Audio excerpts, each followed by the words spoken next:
Nothing feels reckless in this moment. There's no rush, no panic, no feeling that you're about to make a life-changing mistake. Just a quiet afternoon, a clean dealership, soft music playing in the background, and a screen lighting up with numbers that look reasonable.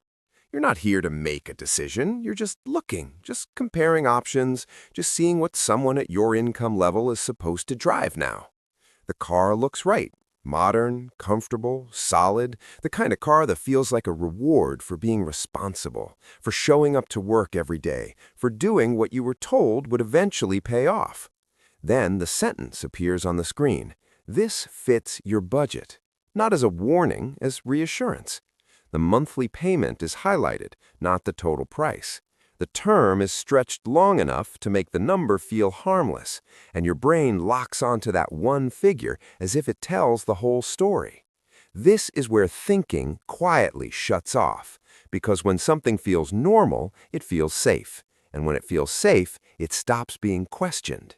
You don't think about the years attached to that number. You don't think about how many future paychecks are already being spoken for, or how little room this decision leaves if life shifts even slightly.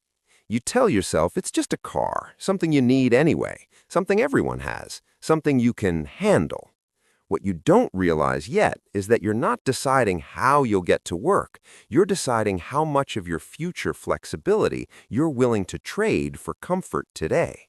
Because from this moment on, that payment doesn't care if you're tired, burned out, underpaid, or ready for something better. It just shows up every single month, quietly demanding priority. And here's the question most people never stop to ask in moments like this. If this decision feels so normal, why does it already feel like it owns more of your future than it should? The number your eyes keep returning to isn't the price of the car, it's the monthly payment, because that's how the system teaches you to think. $620 a month doesn't feel dangerous, it feels manageable. Smaller than rent, smaller than what some people pay, small enough to believe it won't really change your life. What's quietly hidden is how that single number pulls other costs in with it, one by one, without asking. Insurance jumps the moment the car becomes newer and financed. Full coverage is mandatory, and suddenly what used to cost $140 now costs $230. Fuel costs rise too, not dramatically, just enough to notice, an extra $90 to $120 every month that disappears without ceremony. Maintenance doesn't arrive all at once. It drips in quietly through tires, alignments, brakes, services, fees you didn't plan for but can't avoid. Individually, none of these numbers feel alarming. Together, they change everything.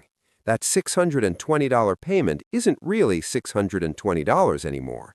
It's closer to $980 once insurance, fuel, and maintenance settle into their new normal. And that's still not the full story, because interest is working in the background, quietly inflating the real cost, while the car itself loses value every single month. Over 6 or 7 years, you're not paying for transportation, you're paying for permission to stay in the same place financially. This is the trap. Your brain feels calm because no single cost feels extreme, but the structure you've locked into leaves very little room for error. Nothing has gone wrong yet. That's exactly why it feels safe. But safety built on fixed obligations isn't real safety. It's stability that only works if nothing in your life ever changes. Now let's put real structure around what just happened. Imagine someone earning $6,400 per month after taxes. Solid income, respectable, the kind most people would call doing well. Here's where the money goes before saving even enters the conversation. Housing takes $2,300. The car, once all costs are included, takes $980. Health insurance and basic medical costs take $420. Utilities, phone, and internet together take $390. Groceries at normal prices take $650. Before investing, before emergencies, before living, $4,740 is already gone. That leaves $1,660. From that remainder, you're expected to save, handle surprises, cover clothing, repairs, social life, and any unexpected cost that doesn't ask permission before showing up. If you manage to save $300 a month, you're doing better than most people in this position. That's $3,600 a year. But here's the uncomfortable truth. Nothing about this setup feels irresponsible. Every expense looks justified. Every number seems reasonable. Yet the structure only works if nothing breaks. No job disruption, no medical surprise, no sudden increase in costs. This is how people with good salaries end up feeling permanently tight, not because they made one bad decision, but because several normal ones stacked together. And here's where the story splits, because with the same income, the same effort, and the same discipline, one small structural change can completely alter the outcome. That's what we're about to look at next. Now change just one variable, not the income, not the job, not the effort. Same person, same $6,400 per month after taxes. The only difference is the car decision. Instead of the $620 payment vehicle, this version drives a simpler, reliable option. An older model, shorter loan, lower insurance, lower fuel consumption. Transportation now costs $520 instead of $980. That single change frees up $460 every month. Nothing else changes. Rent stays the same, groceries stay the same, utilities stay the same. But now the leftover money isn't $1,660 anymore. It's $2,120. Saving $300 becomes saving $750 without extra effort. That's $9,000 a year instead of $3,600. Over 5 years, the difference isn't subtle. $18,000 saved versus $45,000. Same salary, same discipline, same life on the surface. But one version has margin, the other has tension. With margin, small problems stay small. A repair is annoying, not destabilizing. A job change feels possible, not terrifying. Without margin, every surprise demands a trade-off. Fix this, delay that. Handle this now, pay for it later. This is why two people earning the same amount can live in two completely different financial realities. One is building options quietly. The other is maintaining stability that only works if nothing goes wrong. And from the outside, they look identical. That's what makes this trap so effective. What never shows up on a spreadsheet is what this structure does to your mind. When most of your income is pre-committed, your brain never fully relaxes, even on good months, even when nothing is technically wrong. There's always a quiet calculation running in the background. If something breaks, can I absorb it? If a bill hits early, what gets delayed? If income drops for a moment, what collapses first? It doesn't feel like panic, it feels like vigilance. And over time, vigilance turns into exhaustion. You stop making bold decisions, not because you're afraid, but because you don't have room to recover if something goes wrong. You tolerate jobs you've outgrown. You delay changes you know would help long term, not because you're lazy, because your margin is gone. Two people can earn the same income and work just as hard, but the one with margin thinks in years, the one without margin thinks in months. That difference shapes everything.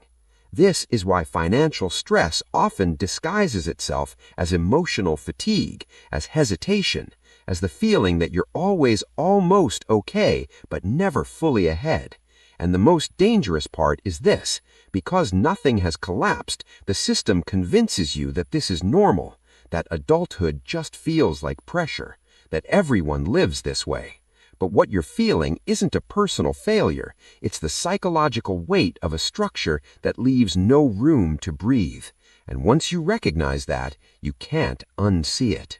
At some point, a realization quietly settles in, and it's uncomfortable because it doesn't come with drama or a clear villain. You look at the numbers again and realize the car itself isn't the problem. The problem is what the car forces the rest of your life to tolerate. You're not irresponsible. You didn't buy something absurd just to show off. You chose what felt reasonable, what everyone around you said was normal, what the system approved without hesitation. And yet, every month feels tighter than it should. Not chaotic, not desperate, just constrained. The payment doesn't destroy your finances in one hit. It slowly reshapes them. It quietly decides how much you can save, how much risk you can take, and how flexible your future is allowed to be. You start noticing patterns. You delay plans. You think twice before changing jobs. You ignore opportunities that would require even a short period of instability. Not because they're bad ideas, but because the margin isn't there. This is the part nobody explains when you sign the loan, that the real cost of the car isn't just money, it's optionality. And once your options shrink, your life begins to revolve around protecting stability instead of building momentum. If this feels familiar, pause for a second. This isn't a personal failure. This is what happens when fixed costs quietly outrun flexibility. And if this way of breaking things down is helping you see your own decisions with more clarity instead of guilt, subscribe now. Not because awareness fixes everything overnight, but because once you understand the structure, you stop blaming yourself for outcomes that were mathematically inevitable. This is where most people try to fix the situation and end up frustrated. They assume the solution must be small because the problem doesn't feel dramatic, so they cut back a little. They skip a few dinners out, they cancel a subscription, they try to be more disciplined for a couple of months, and nothing really changes. The pressure stays, the margin never appears. The feeling of being one surprise away from stress doesn't go away. That's because the issue was never coffee, takeout, or streaming services. Those are variable costs, and variable costs don't control your life. Fixed costs do. When a large portion of your income is locked into long-term obligations, discipline has a ceiling. You can optimize around the edges all you want, but the structure remains intact. This is why advice like "just budget better" feels hollow to people who are already trying. They aren't careless, they're constrained. The trap is subtle. You're not drowning, you're treading water. And treading water feels survivable, even as it quietly drains your energy year after year.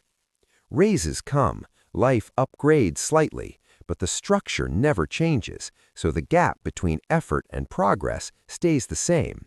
Eventually, something worse than stress sets in: resignation.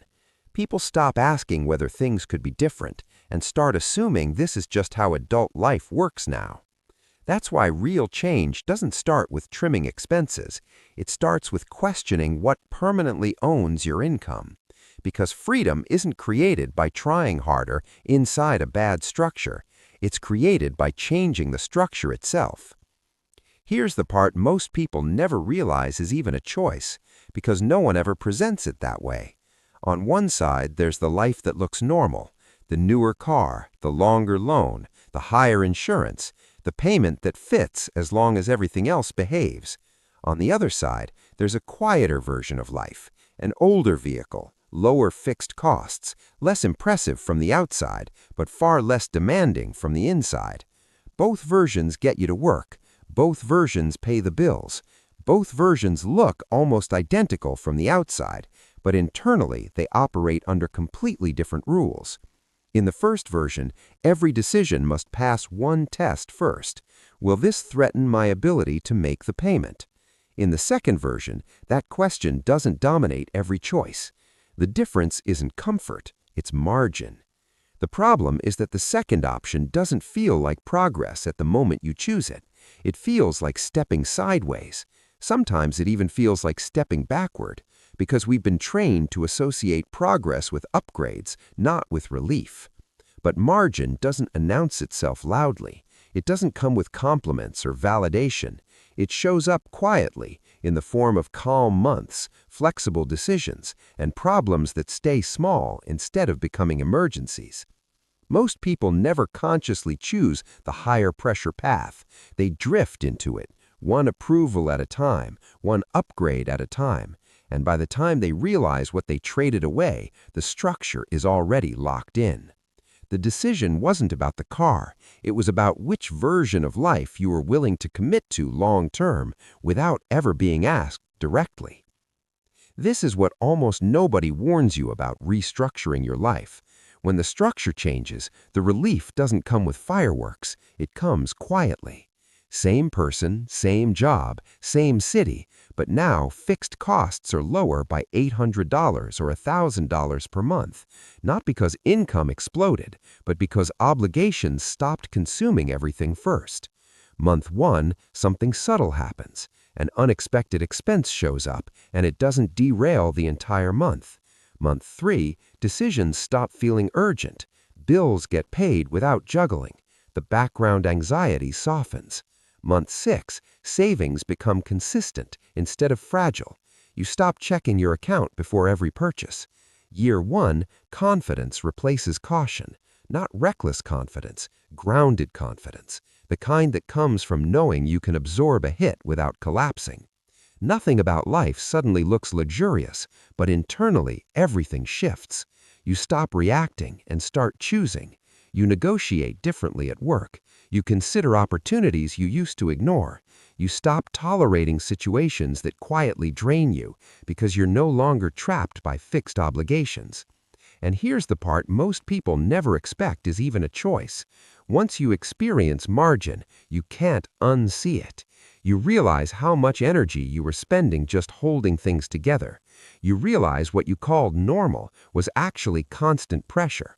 This is why restructuring isn't about deprivation, it's about reclaiming control. Because when the structure changes, money stops being the problem and starts becoming a tool. And once money becomes a tool instead of a constraint, everything else finally starts to move. Here's the truth most people never stop long enough to face. None of this happens by accident. The system trains you to focus on income, approvals, and upgrades, while quietly locking you into fixed costs that decide your freedom long before motivation ever matters. That's why so many intelligent, hardworking people feel exhausted and behind, not because they failed, but because they were never taught how the structure actually works. The real shift doesn't begin with earning more. It begins the moment you stop asking, "How do I make this work?" and start asking, "What is permanently consuming my future?" Once you see that clearly, something changes. You stop blaming yourself. You stop chasing quick fixes. You stop mistaking tolerance for progress. And that's exactly what this channel is about. No hustle fantasies, no shortcuts, no motivation that fades in a week. Here, we break down the hidden math, the psychological traps, and the structures quietly shaping modern financial life, so you can make decisions with clarity instead of pressure. In the next video, we're going to break down the exact steps to identify your biggest fixed cost traps, what actually needs to change first, and how to rebuild margin without feeling like you're going backward. If this video made you pause, rethink, or see your finances differently, subscribe now, because once you understand the game, you stop playing it blind, and that's when everything starts to change. I'll see you in the next one.